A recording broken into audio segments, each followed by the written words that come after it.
এখানে অনেক টাকার ফসল হয়েছে, এসব ফসল এখন আমাকে দিয়ে দিতে হবে। হে হে হে। তোকে আর টাকা দিতে হবে না, এখন তোর ফসল সব মতির। এবার তো না খেয়ে মরতে হবে।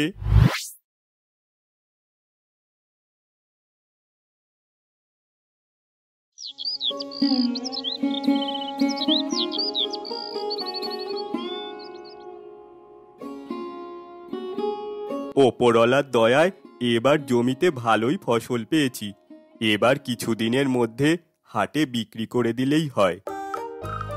কি লফিত ভাই, এখানে বসে বসে কি করছো? এই তো ভাই, কাজ শেষ করে নিজের জমির ফসল দেখছিলাম।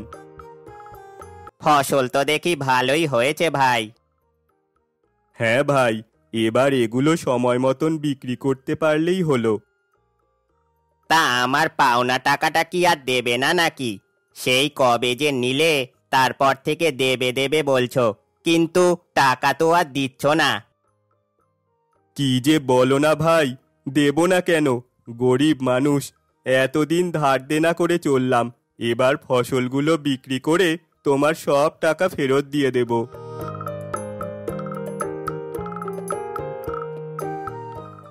এখানে অনেক টাকার ফসল হয়েছে, এসব ফসল এখন আমাকে দিয়ে দিতে হবে। হে হে হে হে হে হে। যাই, কাজটা শেষ করে আসি।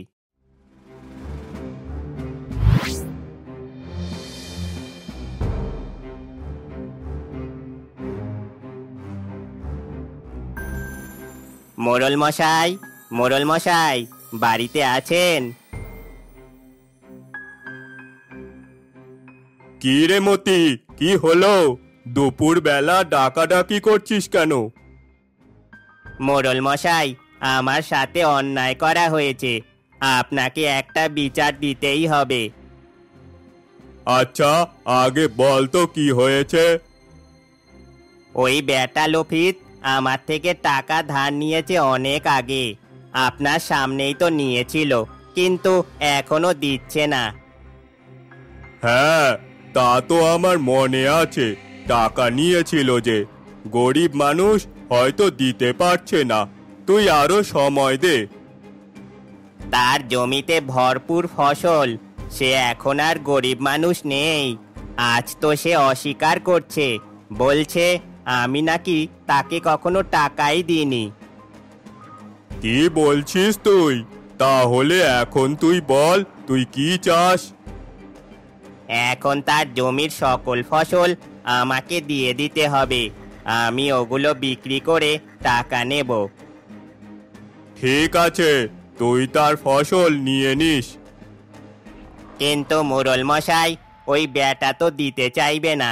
আপনি গিয়ে যদি কঠিন করে বলে আসেন, তাহলে কাজ হবে। ঠিক আছে, চল তাহলে লফিতের বাড়ি।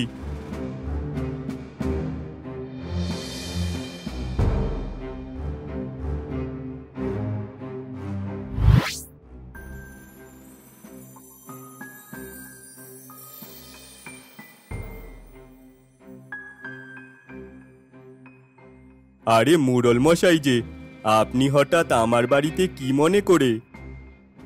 তুই যা শুরু করেছিস, না এসে পারলাম না। তুই আমার সামনে মতির থেকে টাকা নিয়েছিলি, এখন সেটা অস্বীকার করছিস? কি বলছেন মুরল মশাই? আমি অস্বীকার করব কেন? আমি তো মতিকে বলেছি কিছুদিনের মধ্যে ফসলগুলো বিক্রি করে তার সব টাকা ফেরত দিয়ে দেব। দেখুন মোড়ল মশাই, এটুকু সময়ের মধ্যে কথা পরিবর্তন করে ফেলেছে, আপনার সামনে ভালো সাজার চেষ্টা করছে। কি বলছো মতিদা? আমি কখন তোমাকে বললাম আমি টাকা নিইনি? আমি সব টাকা দিয়ে দেব, আমাকে আরেকটু সময় দাও। কিন্তু মতি তো সেটা মানবে না। তুই যেভাবে কথা পাল্টাচ্ছিস, পরে আবার বলবি টাকা নিসনি। না না মোড়ল মশাই, বিশ্বাস করুন, আমি এমন কিছুই বলিনি। তোকে আর টাকা দিতে হবে না, এখন তোর ফসল সব মতির। বিক্রির উপযুক্ত হওয়ার আগে পর্যন্ত তুই ফসলের যত্ন নিবি, তারপর সেগুলো মতি নিয়ে যাবে। কি বলছেন মোড়ল মশাই? ওখানে অনেক টাকার ফসল, ওগুলো বিক্রি করে আমি সংসার চালাবো, আরও কয়েকজনের টাকা ফেরত দেব। এমন করবেন না মোড়ল মশাই। আমি আর কিচ্ছু শুনতে চাই না। ওই ফসল এখন মতির, এটাই শেষ কথা।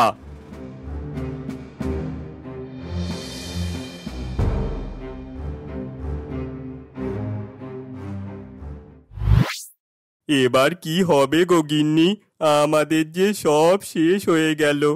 এই ফসল বিক্রির টাকায় বর্ষাকাল পার করতে হয়। এবার তো না খেয়ে মরতে হবে। আরে চিন্তা করো না, ওপরওয়ালা একটা না একটা ব্যবস্থা ঠিক করে দেবেন। কি ব্যবস্থা হবে রাবেয়া? আমি তো কিছু ভেবে পাচ্ছি না। বর্ষাকালটা শুরু হলে ওখানে মাছ চাষ করতে পারবে। এই কয়েকটা দিন কষ্ট করে চলতে হবে আমাদের। আমাদের জমিতে ফসলের নিচে কিছু পানি জমা আছে, পায়ের গোড়ালি পর্যন্ত পানি। সেখানে চিংড়ি চাষ করলে কেমন হয়? হ্যাঁ গো, দারুণ উপায় এটা। ফসল তো মতি কেটে নিয়ে যাবে, আর আমরা চিংড়ি বিক্রি করে সংসার চালাতে পারবো। আমি বরং কালকেই ওখানে চিংড়ি ছেড়ে আসবো।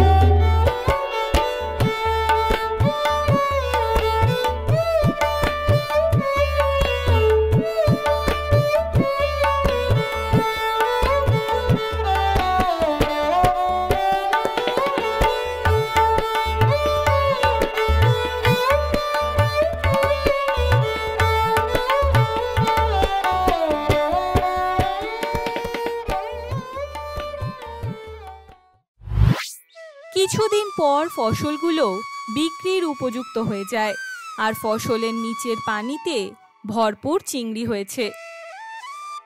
ওই বেটা জমিতে চিংড়ির চাষ করছে। এবার তো দেখছি চিংড়িগুলো নিয়ে নিতে হবে।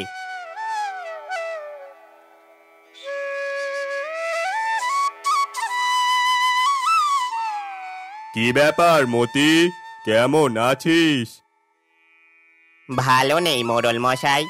ওই লফিতের জমির সব ফসল তো আমার, কিন্তু ওই বেটা ফসলের নিচে চিংড়ির চাষ করছে। তো কি হয়েছে? তার জমিতে সে চাষ করছে, তোমার তো শুধু ওই জমির ফসলটুকু। কিন্তু এমন তো কথা ছিল না। এখন আপনি লফিতকে বলুন ওই চিংড়িও আমাকে দিয়ে দিতে হবে। এটাই হচ্ছে সমস্যা। মানুষকে বসতে দিলে শুতে চায়। এটা সম্ভব না। লফিত গরিব মানুষ, এটা করলে তার ওপর অবিচার হবে। না মোড়ল মশাই, ও আমার টাকা নিয়েছে অনেক আগে। এখন শুধু ফসল নিলে আমার হবে না। চুপ কর তুই, আর একটা কথাও শুনতে চাই না। তোর 5,000 টাকা আমি দিয়ে দেব।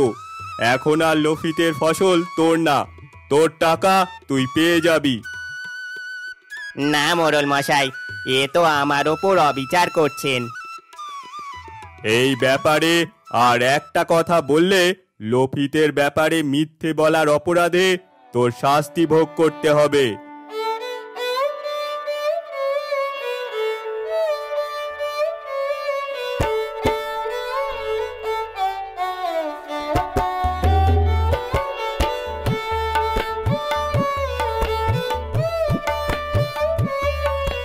লফিত, ও লফিত,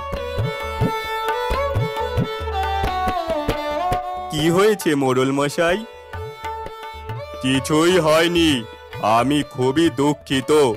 ওই দিন মতির কথা বিশ্বাস করে তোর ফসল মতিকে দেওয়ার কথা বলেছিলাম, কিন্তু আমি বুঝতে পেরেছি ওই বেটা মতি তোর ফসল পাওয়ার লোভে মিথ্যে বলেছিল। এখন আর তোর ফসল মতিকে দিতে হবে না। মতির 5,000 টাকা আমি দিয়ে দিয়েছি। তোর ফসল বিক্রি করে আমাকে আমার 5,000 টাকা দিয়ে দিস। ধন্যবাদ মোড়ল মশাই। আমি ওই দিন আপনাকে বলেছিলাম মতি মিথ্যে বলছে। যাক, ওসব কথা বাদ দেই। আপনি কিন্তু আজকে আমার বাড়িতে খেয়ে যাবেন। রাবেয়া লতিয়া চিংড়ি রান্না করেছে। আহ, লতিয়া চিংড়ি, তাহলে তো অবশ্যই খেতে হবে।